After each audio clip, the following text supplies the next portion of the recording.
Application கிடைச்சிச்சு. நிறைய கத்துக்க போறோம், நம்ம வாழ்க்கை தேவை உயர போது, அடுத்த கட்டத்துக்கு நம்ம போறோம் அப்படின்னு நினைச்சிட்டு இவர் சந்தோஷமா போயிருக்காரு. பாத்தீங்கன்னா அங்க போய் கிடைச்சதோ ஃபர்ஸ்ட் அவருக்கு அந்த ஷெட்டை பாத்துக்கிற வேலையை, அந்த ஷெட்டை கிளீன் பண்ற வேலையும் தான்.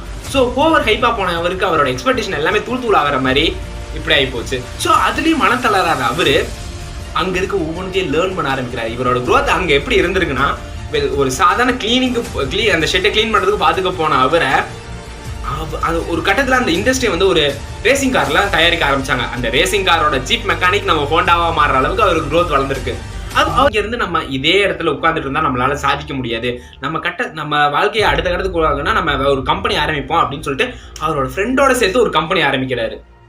அந்த கம்பெனியே ஒரு ஸ்பேர் பார்ட் கம்பெனி. ஸோ அங்க வந்து ஒரு அந்த பிஸ்டன் இன்ஜினை வந்து தயாரிக்கிற ஒரு கம்பெனியை வந்து ஆரம்பிக்கிறாரு. ஆனா என்ன ஒரு பிரச்சனைனா, ஆரம்பிச்சிட்டோம், அதை மெயின்டைன் பண்றதுக்கான ஃபண்ட் அவர்கிட்ட கிடையாது. ஸோ மறுபடியும் எல்லாத்தையும் கடப்புல போட்டுட்டு